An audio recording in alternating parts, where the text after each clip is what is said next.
नमस्कार विद्यार्थी मित्रांनो मी प्राध्यापक डॉक्टर वैभव इंगळे.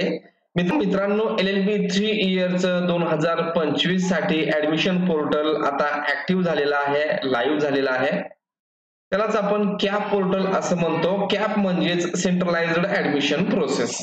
तर आता ह्या कॅप साठी अगोदर आपल्याला रजिस्ट्रेशन करावं लागणार आहे आणि त्यासाठी काही महत्त्वाची डॉक्युमेंट्स लागणार आहेत. एक जर डॉक्युमेंट नसेल तर तुमचं रजिस्ट्रेशन होऊ शकत नाही आणि तुमचं खूप मोठं नुकसान होऊ शकतं, वर्ष वाया जाऊ शकतं. आणि हे होऊ नये, तुमची परत धावपळ होऊ नये, त्यासाठीच हा व्हिडिओ बनवण्यात आलेला आहे. मित्रांनो, हे डॉक्युमेंट लिस्ट नेमकी काय आहे हे आपण पाहणारच आहोत. परंतु तुम्ही जर चॅनलला आणखी नवीन असाल, चॅनलला सबस्क्राईब केलेलं नसेल तर आत्ताच सबस्क्राईब करून घ्या. असे सर्व महत्त्वपूर्ण अपडेट तुम्हाला मिळत राहतील. चला तर सुरू करूयात व्हिडिओ. मित्रांनो, सीईटी सेलच्या वेबसाईटला आपण जेव्हा जातो तर कॅप पोर्टलला गेल्यानंतर आता इथं या समोर सर्वांच्या न्यू असं येत आहे आणि LLB 3 इयरचं पोर्टल देखील आता ऍक्टिव्ह झालेलं आहे.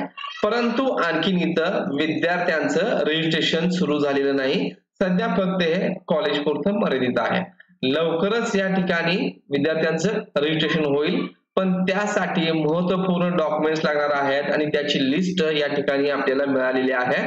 तर ही लिस्ट जी आहे ते गेल्या वर्षीची आहे आणि सेम तीच लिस्ट या वर्षी देखील पब्लिश होणार आहे.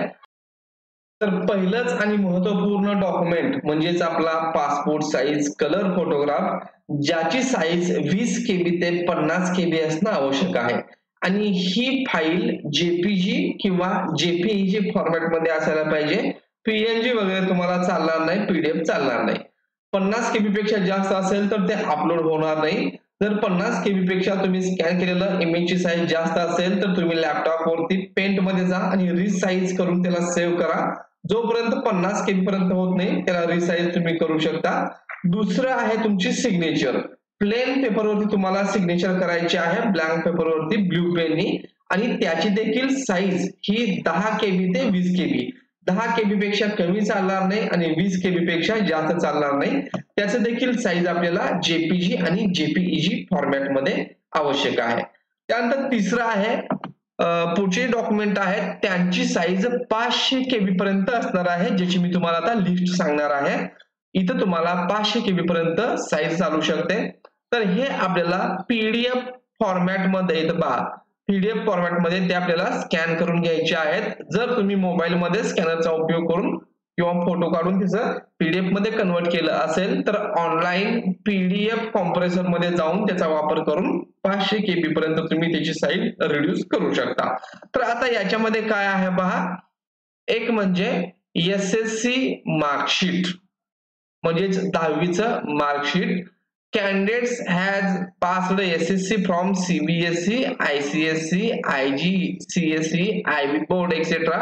Then such candidate will have to produce the conversion certificate with self attestation and will have to upload SSC marksheet along with conversion certificate in single PDF format. तर आता बघा, हा फॉर्मॅट लवकरच आपल्याला मिळून जाईल.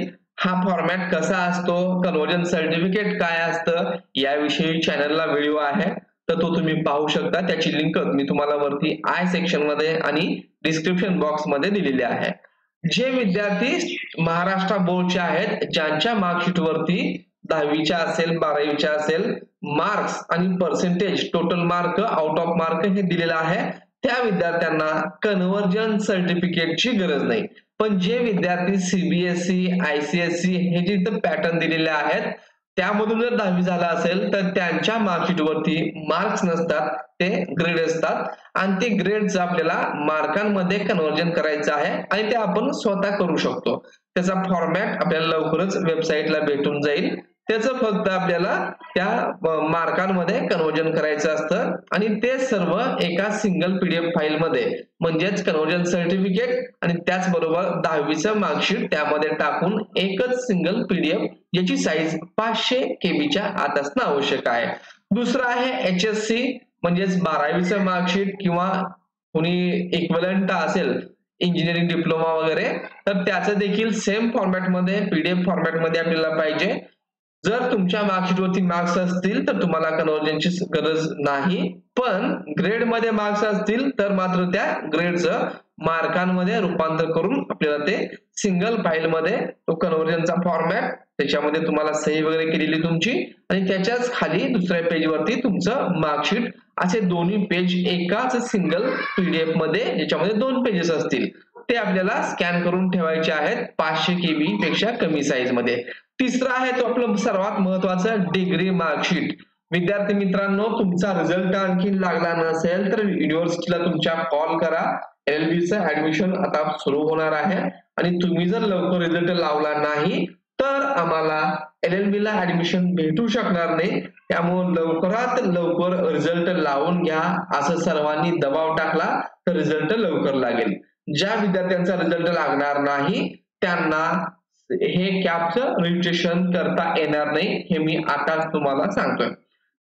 तुमच्याकडे ओरिजिनल मार्कशीट नसेल तरी चालेल, ऑनलाईन जे तुमचं मार्कशीट असतं, ज्याला आपण मार्क्स मेमो म्हणतो किंवा लेझर मार्कशीट म्हणतो, जे ऑनलाईन पीडीएफ मध्ये सर्व विद्यार्थ्यांचं आपल्याला युनिव्हर्सिटीच्या वेबसाईटला अवेलेबल होतं, त्याची देखील प्रिंट काढून तुम्ही इथं अपलोड केली तरी चालू शकते, परंतु रिझल्ट लागलेला असायला पाहिजे.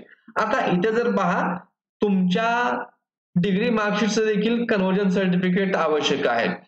ज्यांचं डिग्री आता अलीकडे झालेली आहे 2015-16 नंतर किंवा त्याच्या अगोदर पण बऱ्याचशा युनिव्हर्सिटीमध्ये ग्रेडिंग सिस्टीम होती, CGPA वगैरे असे त्यांचे ग्रेड असायचे, पॉइंट असायचे. तसे जर पॉइंट तुमच्या मार्कशीट वरती असतील, मार्क्स मेन्शन नसतील, तर तुम्हाला कन्व्हर्जन सर्टिफिकेट एकाच फाईल मध्ये कन्व्हर्जन सर्टिफिकेट आणि सर्व सेमिस्टरच्या सर्व इयरचे मार्कशीट त्यामध्ये तुम्हाला स्कॅन करून घ्यायचं आहे.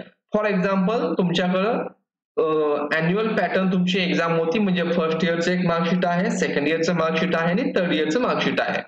तर ते तिन्ही मार्कशीट त्याच्यावरचे जे ग्रेड आहेत ते तुम्हाला मार्कामध्ये कन्वर्ट करायचं आहे. तो फॉर्मॅट आपल्या व्हिडिओमध्ये तुम्हाला दिसून जाईल, त्याची लिंक देखील तुम्हाला मी दिलेली आहे, कशा प्रकारे तो फॉर्मॅट तयार करायचा, तो व्हिडिओ तुम्ही एकदा पाहून घ्या.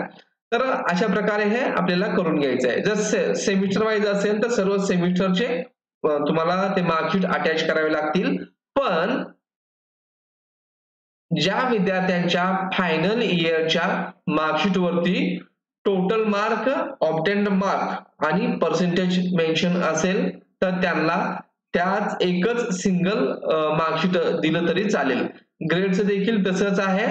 सर्व 6 सेमिस्टरचं किंवा 3 वर्षाचं ग्रेडिंग फायनल इयरच्या मार्कशीट वरती जर असेल तर तुम्हाला सर्वच्या सर्व मार्कशीट अपलोड करायची गरज नाही, त्या कन्व्हर्जन सर्टिफिकेट मध्ये ऍड करायची गरज नाही. सर्व मार्क्स जर फायनल इयरच्या मार्कशीट वरती असतील तर एकच मार्कशीट तुम्ही त्याच्यामध्ये अपलोड करू शकता. तर हे झालं डिग्री मार्कशीटचं. त्यानंतर महत्वाचं काय आहे पहा, ऑनलाईन सीईटी ऍप्लिकेशन फॉर्म 2025 चा सीईटी ऍप्लिकेशनचा फॉर्म, जी तुम्ही सीईटी एक्झाम दिली त्याचा फॉर्म तुम्हाला चालू वर्षाचा डाउनलोड करून घ्यायचा आहे. तो कसा डाउनलोड करायचा याचा देखील व्हिडिओ आपण बनवलेला आहे. तुम्ही पाहिला नसेल किंवा तुमच्याकडे तुमचं सीईटीचं ऍप्लिकेशन हरवलं असेल, मिळत नसेल तर तुम्ही ते काढून घेऊ शकता आता देखील. त्याची लिंक देखील तुम्हाला मी डिस्क्रिप्शन बॉक्स मध्ये प्रोव्हाइड केलेली आहे आणि वरती आय सेक्शन मध्ये देखील दिलेली आहे. त्यानंतर आहे आपला सीईटीचा स्कोर कार्ड 2025 चं, म्हणजे चालूचं आपलं सीईटी स्कोर कार्ड आपल्याला पीडीएफ मध्येच असतं, ते अपलोड करायचं आहे. त्यानंतर आहे डोमासाईल सर्टिफिकेट. ज्या विद्यार्थ्यांकडे डोमासाईल सर्टिफिकेट आहे ते डोमासाईल सर्टिफिकेट द्या. ते जर नसेल तर birth certificate mentioning place of birth ते असायला पाहिजे. ते जरी नसेल तर school leaving certificate mentioning place of birth, शाळा सोडल्याचा दाखला ज्याच्यावरती जन्म ठिकाण नोंद असलेली पाहिजे, किंवा community nativity and date of birth certificate, यापैकी कुठलंही एक डॉक्युमेंट तुम्हाला अपलोड करायचं आहे. त्यानंतर महाराष्ट्र स्टेट टाइप एक कॅन्डिडेट्स, त्यामध्ये domicile certificate, birth certificate, school leaving certificate यापैकी एक पाहिजे. आता इथं BC हे टाइप आहेत, त्यानुसार तुम्हाला हे लागेल, तुम्ही पाहून घ्या. पण जे रेग्युलर स्टुडंट आहेत त्यांना डोमासाईल किंवा शाळा सुटलेला दाखला असेल तरी चालून जातं. त्यानंतर महत्वाचा पार्ट येतो ते म्हणजे backward class candidates belonging to SC ST from the state of Maharashtra only. जे विद्यार्थी महाराष्ट्राचे रहिवासी आहेत म्हणजेच महाराष्ट्र राज्यामधले आहेत आणि जे SC ST कॅटेगरीला बिलॉंग करतात त्यांना कास्ट सर्टिफिकेट लागणार आहे आणि त्याचबरोबर caste oblique tribe validity certificate लागणार आहे. या विद्यार्थ्यांना नॉन क्रिमिलियर किंवा उत्पन्नाचा दाखला हा लागत नाही. तुमच्याकडं कास्ट किंवा ट्राइब व्हॅलिडिटी सर्टिफिकेट असणं कंपल्सरी आहे. नसेल तर तुम्ही आताच अप्लाय करा. जास्तीत जास्त तुम्हाला सेकंड राऊंडच्या लास्ट डेट पर्यंत ही मुदत दिली जाते. त्यानंतर मात्र तुम्हाला ऍडमिशन भेटत नाही. तुम्हाला मग ओपन कॅटेगरीमध्ये नेक्स्ट राऊंड मध्ये ऑटोमॅटिक टाकलं जातं. त्यानंतर हे जे आहेत backward class candidates belonging to VJ, DT, NTA, NTB, NTC, NTD, OBC, SBC, SCBC यांना देखील कास्ट सर्टिफिकेट आवश्यक आहे. त्याचबरोबर कास्ट ट्राइब व्हॅलिडिटी सर्टिफिकेट आवश्यक आहे आणि त्याचबरोबर नॉन क्रिमिलियर सर्टिफिकेट 31 मार्च 2026 पर्यंत तुमच्याकडे असणं आवश्यक आहे. जर तुमच्याकडे हे व्हॅलिडिटी सर्टिफिकेट नसेल, आणखीन आलं नसेल, तर कॅप राऊंडच्या सेकंड राऊंडच्या लास्ट डे पर्यंत तुम्हाला कन्सिडर केलं जातं किंवा फर्स्ट राऊंड मध्ये तुम्ही ऍडमिशन घेतलं तर सेकंड राऊंडच्या लास्ट दिवसापर्यंत तुम्हाला एक मुदत दिली जाते की ते तुम्ही व्हॅलिडिटी सर्टिफिकेट अपलोड करा. जर तुम्ही अपलोड केलं नाही तर तुमचं ऍडमिशन कॅन्सल होऊन जातं आणि तुम्हाला थर्ड राऊंड मध्ये ओपन मधून तुमचा समावेश होतो. त्यानंतर EWS ज्यांचं आहे त्यांच्याकडे EWS सर्टिफिकेट असणं आवश्यक आहे. एक्स सर्व्हिसमॅन असतील तर त्यांच्याकडे ते सर्टिफिकेट असणं आवश्यक आहे. त्यानंतर ऍक्टिव्ह डोमासाइल डिफेन्स कॅन्डिडेट्स तर त्यांच्याकडे ते असणं आवश्यक आहे. आणि जे अपंग वगैरे आहेत, फिजिकली हँडिकॅप्ड आहेत, PWD कॅटेगरीमध्ये येतात, त्यांच्यासाठी देखील त्यांच्याकडं ते त्यांचं सर्टिफिकेट असणं गरजेचं आहे.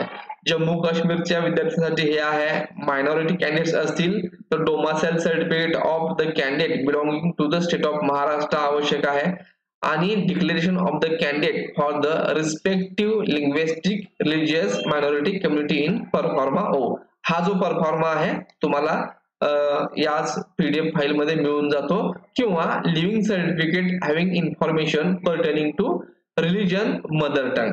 तुमची मातृभाषा कुठली आहे, तुमची रिलिजन कुठली आहे हे जर तुमच्या लिव्हिंग सर्टिफिकेट वरती मेन्शन केलेलं असेल तर तुम्हाला ते चालून जातं.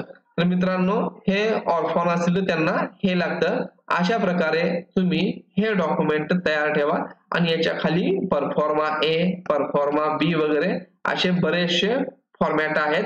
तुम्हाला जे काही लागतं ते याच्यामधून तुम्ही प्रिंट काढून घ्या आणि त्यावरती सही शिक्का वगैरे तुमचे नेम सिग्नेचर करून तुम्ही ते स्कॅन करून अपलोड करू शकता. तर मित्रांनो इतके डॉक्युमेंट तुमच्याकडे असतील तर तुम्हाला रजिस्ट्रेशनसाठी कुठलाही प्रॉब्लेम येणार नाही. यापेक्षा तुमचे काही वेगळे डाऊट असतील तर कमेंट बॉक्स मध्ये नक्की विचारा. ते सोडवण्याचा आपण नक्की प्रयत्न करूयात. व्हिडिओ आवडला असेल तर चॅनलला लाईक करा, सबस्क्राईब करा, तुमच्या मित्रांना शेअर करा. धन्यवाद.